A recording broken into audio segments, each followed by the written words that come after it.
दोस्तों सोच के देखो, अगर वजीर एक्स के ऊपर आपके पैसे होते, शायद आप में से कुछ के होंगे भी पैसे, तो भैया अगर 100 रुपए हैं तो वो आपको सिर्फ 55 रुपए ही देने को बोल रहा है। अब ये एक यूजर है जिसके पास में 2.5 लाख USDT थी वजीर एक्स के ऊपर। अब इसने किसी क्रिप्टो करेंसी के अंदर शायद लगा भी नहीं रखी थी, बस USDT बचा के रखी हुई थी कि भाई मैं इसको शायद बेचूंगा, क्योंकि USDT बेचने वाले भी होते हैं, तो ये ऑलमोस्ट 2 करोड़ रुपए होते हैं। लेकिन अब इस बंदे को कितनी USDT मिलेगी पता है? उन्होंने कह दिया है कि हम सिर्फ 55% ही देंगे, बाकी 45% आपकी लॉक रहेगी, यहाँ पे सिर्फ आपको दिखेगी, उसका कुछ नहीं कर सकते आप। कभी कंपनी प्रॉफिट में गई तो वो आप निकाल पाओगे। इसी वजह से वजीर एक्स और निश्चल शेट्टी जो कि इस कंपनी के फाउंडर हैं, उनके ऊपर अब क्रिमिनल इन्वेस्टिगेशन की डिमांड भी की जा रही है। और ये है पूरा का पूरा लेटर जो कि दिल्ली के साउथ DSP को भेजा गया है, जिसके अंदर कई सारी बातें लिखी गई हैं जो कि वजीर एक्स पे सवाल उठा रही हैं कि यहाँ गलती है, यहाँ गलती है, ऐसा कैसे हो सकता है। तो मैं इसी को आज एक्सप्लेन करके बता रहा हूँ कि एक्चुअली में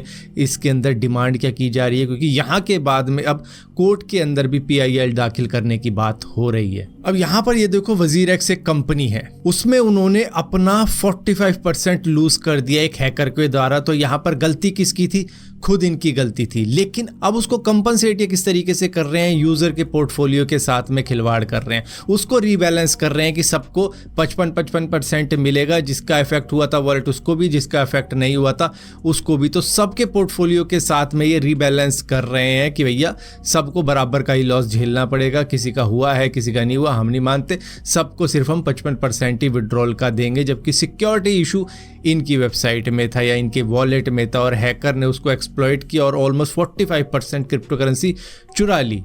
अब यहाँ पर ये सारी की सारी अपनी गलती यूजर के ऊपर मंड रहे हैं कि भैया आपके पोर्टफोलियो के साथ में हम ये सारी चीजें कर देंगे। मतलब अपनी तरफ से ये 1% का भी कंट्रीब्यूशन नहीं कर रहे हैं अपनी ट्रेजरी के अंदर से, अपने एसेट्स के अंदर से, कि मतलब भाई 20% भी ये लगा दे तो भैया यूजर का सिर्फ 25% का लॉस होगा। और ओवरऑल चलो सह लेंगे लोग कि चलो 25% का ही लॉस हुआ है, वो तो क्रिप्टो करेंसी में कभी कभार हो भी जाता है। लेकिन ये कह रहे हैं कि भाई पूरे 45% का जो हैक हुआ है हमारी गलती की वजह से, वो सारे यूजर के सर पे दे देते हैं कि सब अपना 45% लॉस मान के चल लो, जो कि हम लॉक कर देते हैं और कंपनी कभी फायदे में गई तो आप निकाल लेना। बट कस्टमर पूछ रहा है कि भैया हमारी गलती क्या है? गलती तुमने करी, उसकी रिस्पॉन्सिबिलिटी हमारे ऊपर डाल रहे हो कि भैया तुम बांट लो आपस में, और तुम अपनी ट्रेजरी में से तुम अपनी तरफ से कुछ भी नहीं दे रहे हो कंट्रीब्यूशन। जबकि अगर तुम 20% भी दे दो तो 75% तो एटलीस्ट सभी यूजर्स को मिल जाएगा, और 25% का लॉस झेल लेंगे। थोड़ा सा लॉस तुम भी तो अपनी जेब से झेलो, क्योंकि ये सारी चीजें तुम्हारी वजह से हुई है।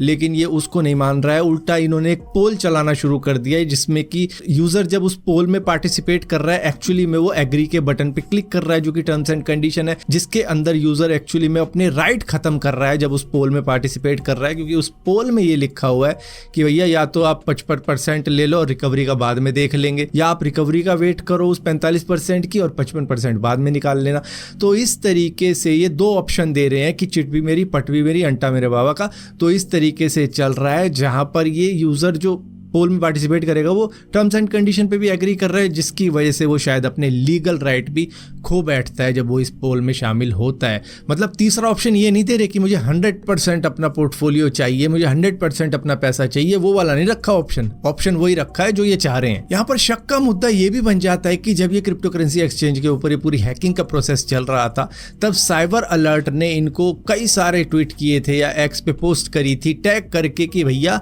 आपके क्रिप्टो करेंसी एक्सचेंज के ऊपर सस्पिशियस एक्टिविटी चल रही है, काफी सारी क्रिप्टो करेंसी ट्रांसफर कर दी गई है, उसको देखो। ये 30 से 45 मिनट तक चलता रहा, लेकिन इनके बालों में जू नहीं रहेंगी कि कुछ कर दें और पूरा रुके 30 से 45 मिनट तक, जब तक 234 मिलियन $US की वर्थ की क्रिप्टो करेंसी ट्रांसफर कर दी थी हैकर ने। तो क्या ये वेट कर रहे थे कि पूरा का पूरा वॉलेट खाली हो जाए, उसके बाद में ही हम स्टॉप करेंगे यूजर के विड्रॉल को? ऊपर से सवालिया निशान इस बात को भी लेके उभर रहे हैं कि शायद इसमें इनसाइडर ट्रेडिंग भी हो सकती है। इन्होंने पहले ही अपनी जो क्रिप्टो करेंसी थी उसको USDT से सीधा INR में ट्रांसफर कर लिया था, मतलब बैंक में निकाल लिया था अपना पैसा। तो अगर इन्वेस्टिगेशन के अंदर ये बात सामने निकल कर आती है कि भैया वजीर एक्स के कुछ आला अधिकारियों ने इस तरीके की चीज़ें करी कि उन्होंने अपना पैसा पहले ही निकाल लिया था, तो भैया ये भी एक शक की घंटी पैदा करती है कि हाँ, हो सकता है कि हैकिंग इनसाइडर जॉब होगा इन्हीं का। इसके अंदर एक और बात कही गई है कि भैया वजीर एक्स ने अपने यूजर्स को मिसलीड किया है।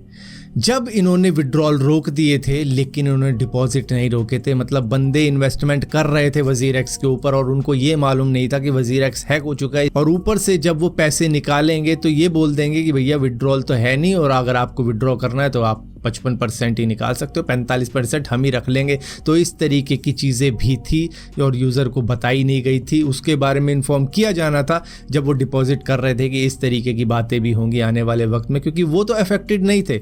मान लो हैकिंग हुई है 3:15 पे और बंदा शाम के 6 बजे 1 लाख रुपए डाल रहा है, तो उसको क्या ज्ञान था कि भाई वो सिर्फ अपने 55,000 रुपए ही निकाल पाएगा। तो ये एक तरीके से मिसलीड किया गया यूजर को, और ऊपर से उनके ट्रस्ट के साथ में खिलवाड़ करी वजीर एक्स ने कि वो ऑलरेडी ही 45% का लॉस खा रहे थे जब वो पैसे डाल रहे थे हैकिंग के बावजूद भी। सो यही कुछ बड़े मुद्दे हैं, हालांकि और भी बातें लिखी गई हैं, लेकिन जो की पॉइंट है ना वो यही सारे हैं जो वजीर एक्स के ऊपर सवाल या जवाब खड़े करती है कि भाई क्या रिस्पॉन्सिबिलिटी दिखाई तुमने, क्या क्रेडिबिलिटी है तुम्हारी कि ना तुम कंट्रीब्यूशन कर रहे हो लॉस के अंदर जो कि तुम्हारी वजह से हुआ है, ना तुमने यूजर को अवेयर किया कि हम हैक हो चुके हैं, वो बेचारे इन्वेस्टमेंट करे जा रहे हैं। क्या पता एक बंदा ये हो कि भाई सैलरी आज ही आई थी, चलो सैलरी कम है 75% डाल देता हूँ, मेरा तो डबल हो जाएगा कल सुबह में या अगले 7 दिनों बाद, तो वो ये सोच के डाल रहा होगा, लेकिन उसको नहीं पता था वो तो हाफ होने वाला है। तो ये सारे सवाल उठते हैं जो कि शायद वजीर एक्स को और निश्चल शेट्टी को कोर्ट में घसीट सकते हैं, और एक्चुअली में जाना चाहिए इस पूरे केस को कोर्ट के अंदर और सीबीआई इन्वेस्टिगेशन होनी चाहिए, क्योंकि इसके अंदर इनसाइडर जॉब भी हो सकता है,